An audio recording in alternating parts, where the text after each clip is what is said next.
Dungeon Lord begins with the Dungeon Lord, Kale Arpadel, watching a group of heroes destroy his entire dungeon, room by room. He's in his throne room, conversing with the closest thing he has to friends, his strongest minions. The room is locked as heroes are trying to get in. The room has a decent amount of monsters in it, waiting for the heroes to come through the doors. Kale actually shows some bits of humanity here. He thinks about how it's a good thing that the apprentices of his minions were able to get away, because at least they don't need to die. And he converses and has some playful banter with his lieutenants.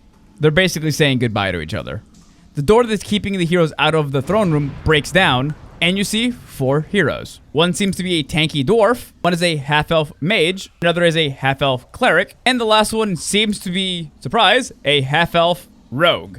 Kale prepares his final speech as he congratulates the heroes in catching him. But before he's actually done with his final speech, the rogue interrupts the speech by leaping towards Kale and tries to slit his throat. He actually misses and falls into a group of Kaftar soldiers, which are basically hyena men. The POV switches to the main character, Ed Wright, watching his teammate, Ryan Silverblade, it's a douchebag name, leap towards the boss guy they're fighting. Ryan didn't really give him much time to actually introduce himself, by the way, and fails his attack and falls into a group of Kaftar soldiers and proceeds to start screaming about not getting enough heals. He yells at his healer, Lisa, to heal him. Lisa, of course, can't heal him because he's too far now, which causes Ryan to curse even more. Ed, trying to keep his cool with Ryan's stupidity, tells Lisa to actually ignore Ryan and heal the tank. While dealing with a stupid DPS, that's the correct choice, by the way. Ryan's character then blows up because he dies, and he curses at them through their Discord chat and then disconnects. Lisa proceeds to tell Ed that Ryan's going to be mad about that tomorrow,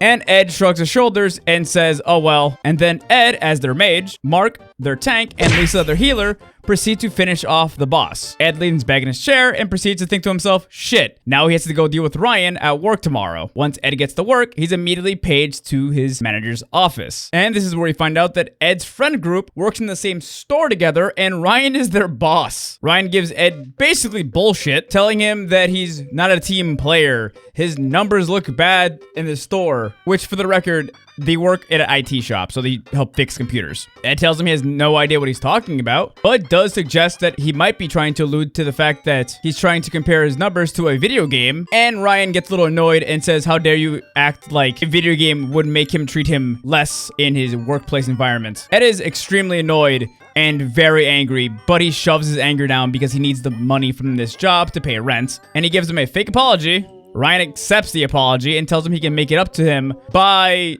staying after hours without overtime. Ryan dismisses Ed, and Ed, on the way out, is about to open the door, and Ryan tells him, by the way, before you go, make sure to tell Lisa she's fired. Ed, shocked and immediately pissed off, asks, why are you firing Lisa? She works harder than any of us. And then Ryan drops the facade and basically just straight up says, Lisa healed you and our tank instead of saving me last night, and I'm in charge of the party. And if she can't figure out who's in charge, I don't want her working under me. Ed snaps, closing the door behind them and turning on the electric lock. Ryan, confused, asks what is he doing, and Ed walks over to Ryan's desk and walks past it. Ryan's about to reach down and call security when Ed grabs his hand and his face and starts smashing it into the desk. He smashes Ryan's head into the table multiple times, breaking Ryan's nose. He throws Ryan's dumbass on the floor, walks over to him and tells him, I quit and you're a shitty rogue. The scene then shifts to Ed being led by police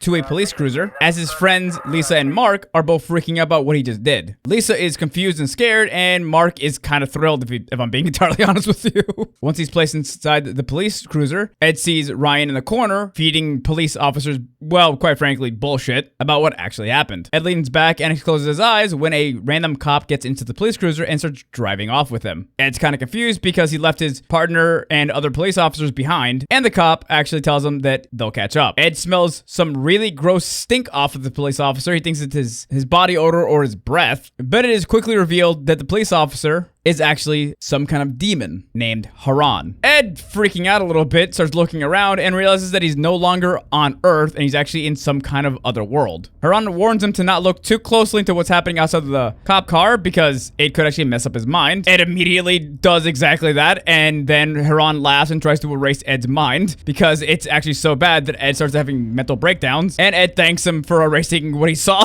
Ed asks him what's going on, and Haran essentially tells him that he's here to offer him a deal. The deal is that he's going to actually give him power and turn him into a dungeon lord, and he'll bring him into the world of Avalis. Ed starts to think that he's losing his mind because Avalis is the game world that him and his friends play in, and Haran explains that the world that they're actually playing in is a little complicated, but essentially the world is real, and the gods in that world are trying to recruit Ed and other people, but Ed is currently like the beta tester essentially for this process, and they may recruit other people in the future. Ed is worried that they are going to like trick him into making a deal with the devil, and there's going to be some side effects, and Haran ensures him that all the actions and decisions he's going to be making are his own. The powers are not going to have an effect on him directly. The whole point is that they believe that giving people power in general is what causes them to be corrupted, and Ed disagrees, thinking that not everyone needs to become a corrupt jackass from just having power. And that's actually the main theme of the story. And I will talk about that in more depth in other videos, because it's already going a little too long if I'm being honest. But Ed agrees, and Haran stops the car, brings Ed outside, and actually starts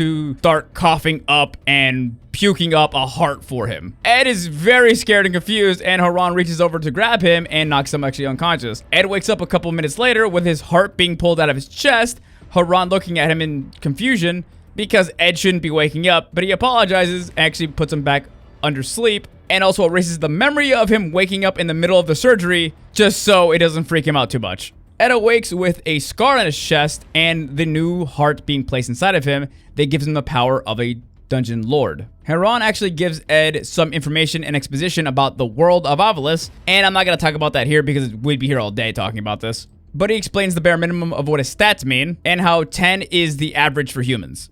Most of Ed's stats are under 10 for the record. I think his highest stat is a boosted 13 in spirit, but Haran opens a portal letting him into the new world of Avalis, but not before giving him a walking stick. This walking stick is Alder's walking stick, and does not have any stat powers or anything. It's just a wooden stick. And he tells him, go on, welcome to the new world. And Ed actually finally walks into Avalis, and the story finally begins. Hey everyone, so I decided it'd be fun to try the whole Grimgar summary video thing that I do. You know, I do the review for Grimgar, I have a summary section.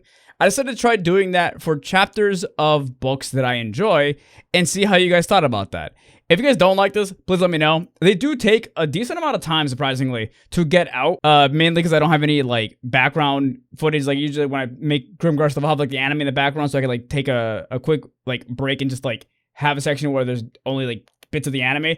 But I did enjoy doing this. So if you guys want to see more stuff like this for different books that don't really have a big following, because like obviously I can do Dungeon Crawler Carl because I've been doing that recently on TikTok. I mean on YouTube and TikTok. But that already has like a webtoons like comic, so I don't think I'm gonna do that one. But I think I will do more stuff like this for like less popular books that I think needs more attention. So if you guys have any ideas for other books, let me know. But I think I will do 1 or 2 more chapters of Dungeon Lord before I decide whether or not to continue this or not. Yeah, I wanted to try doing this. Right now, I think the next one is going to be a little more of a pain to edit because I got to find a bunch of pictures. And I do eventually, if this goes well, I will make art of the characters because there's no actual artwork of Ed from Dungeon Lord, by the way, or the characters. So I will actually have an artist and commission them to actually draw these characters and use them in the videos eventually. I just need to see if it's worth the investment of my money because I do want to do these, but I want to make sure that I don't waste time